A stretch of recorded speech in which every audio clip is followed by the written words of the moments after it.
देश आजाद हुए 6 दशक बीत चुके हैं, लेकिन विकास की कहानी आज भी अधूरी है। इस बीच तमाम सरकारें आई और गई। उत्तराखंड अलग राज्य भी बन गया, लेकिन उस अंतिम व्यक्ति का इंतजार आज तक खत्म नहीं हुआ। वो अंतिम व्यक्ति जिसके नाम पर सियासत का पूरा खेल रचा जाता है, वो अंतिम व्यक्ति जिसके नाम पर सत्ता के गलियारे रोशन होते हैं, वो अंतिम व्यक्ति जिसके नाम पर पूरा राजतंत्र चलता है। किसी ने देखा है वो अंतिम व्यक्ति? क्या है उसकी हालत, क्या है उसका दर्द और क्या है उसकी जरूरतें? सियासत की इस चकाचौंध से दूर पहाड़ पर उस अंतिम व्यक्ति को ढूंढने हम निकले तो अपने कमजोर कंधों पर पहाड़ सरीखा बोझ लिए वो किस हाल में है यह खुद देखिए। उसकी व्यथा कथा उसकी खुद की जुबानी। हमारे राज्य में इस भारतवर्ष में बजट नहीं पड़ रहा है। अंग्रेज आ जाता आप मेरे लिए जेल कर दें, यहाँ अंग्रेजी थी। मैं 80 साल का बुढ़ा हूँ, मेरे पास सुविधा शुल्क के लिए पैसा नहीं है। परिवार मेरा अलग है, वो बुढ़े हैं और सरकार कह रहा है, मोदी भी कह रहा है कि पेंशन करेंगे। अरे कब करोगे यार, कब करोगे? और वैसे कहते हैं 100 दिन का रोजगार है, रोजगार गारंटी का 10 दिन से और 12 दिन से साल का रोजगार नहीं मिलता है। तो आप ही कहे कि हम जाएं तो जाएं कहाँ? मैं ऐसा काश्तकार हूँ था कि 10 क्विंटल गेहूं बेचता था और आज 1 किलो गेहूं मेरा पैदा नहीं हो रहा है। हमारी सरकार ने हाथी, बंदर, भालू ये सब चीज नुकसान के लिए भेज दिए हैं। इसे तो अंग्रेज का राज भला था, वो तो कहता था कि खेती रक्षा करो।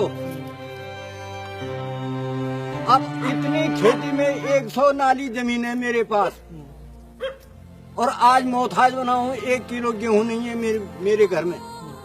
तो आप ही बताइए जाएं तो जाएं कहाँ और कैसे जिए हम? केले के बड़े बड़े बगीचे थे, आज वो खत्म कर रखे हैं और रो रहे हैं अपनी दशा के लिए। हाथी ने सब केले खत्म कर दिए, हाथी ने जो पट कर दी। खेती कुछ नहीं है और करते हैं, मोल लगा के लेते भी हैं, बीज लेते हैं, मगर तब तक हाथी और बंदर और भालू साफ कर जाते हैं। और सरकार क्या कह रही है कि भाई पलायन हो रहे हैं लोग, पलायन हो रहे हैं लोग, पलायन हो रहे हैं। अरे भाई यहाँ जब तुम हमको खुद रहने के लिए नहीं टिकने दे रहे हो, भालू, बंदर, हाथी सब यहाँ छोड़ रखे हैं, तो हम जाएं तो जाएं कहाँ? भाई मजदूरी भी वही होती है, आदमी भीख भी वही मांगता है, रोटी भी वही मांगता है जहाँ मुनीसर रहते हैं। अब जब यहाँ कोई रोटी का कोई साधन ही नहीं है तो यहाँ से जाएगा ही। हमारे गांव में लाखों टन अनाज होता था और आज 1 किलो भी अनाज किसी के पास नहीं है पूरे गांव में। अब बुढ़े आदमी के लिए दिहाड़ी भी नहीं है। जब खेती में कुछ नहीं हो रहा है तो मैं दिहाड़ी करता, तो दिहाड़ी भी कहाँ से करें? पहाड़ ना क्या भारी होना है। और सुनने में आया कि पेंशन होती है, बूढ़े आदमी की पेंशन होती है, तो पता नहीं भाई कहीं सुविधा सुलभ की जरूरत पड़ती है। आपको नहीं मिलती पेंशन? नहीं, मुझको पेंशन नहीं मिलती है। 80 साल की मेरी उम्र हो चुकी है और हमारे नेता लोग कह रहे हैं कि गांव से लोग सब पलायन कर रहे हैं, पलायन कर रहे हैं। अरे भाई गांव में किस आधार से रहे हम? क्या हमारा गांव का बदलाव हो जाता? तो बदलाव तो सपने में भी नहीं हो सकता है। ये सब नेताओं की बकवासबाजी है। ये एक नेता आते हैं, लुभाना दे जाते हैं और फिर उनका 5 साल तक पता ही नहीं चलता है। 5 साल के बाद तभी आते हैं वो जब फिर वोट का टाइम हो जाता है। किसके पास जाएं? तो साहब ऐसा है कि ये गवर्नमेंट हमें जहर देके मार देना चाहिए।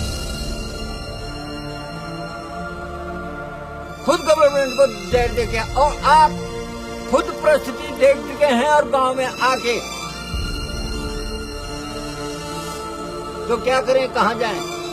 जब हमारा खेती से सब जंगली जानवरों ने छीन लिया है तो हम जाएं तो जाएं कहाँ और करें तो करें क्या? बाजारी में तो जाएंगे, भीजी तो मांगेंगे, अब चोरी करने की हिम्मत है नहीं। नए वर्ग के लोग तो चोरी भी कर सकते हैं, मगर बुढ़ा आदमी कहाँ चोरी कर सकता है?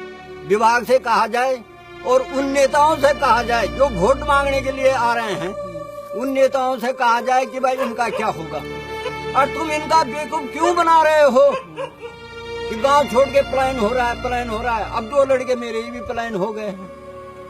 अरे वो भी कहाँ, झुग्गी झोपड़ियों में मजदूरी कर रहे हैं। गांव में तो मजदूरी भी नहीं मिल रही है।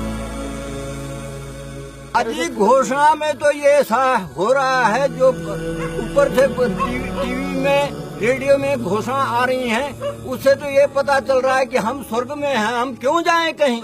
हमें क्या जरूरत है कहीं जाने की? हमें तो सरकार सब कुछ दे रही है।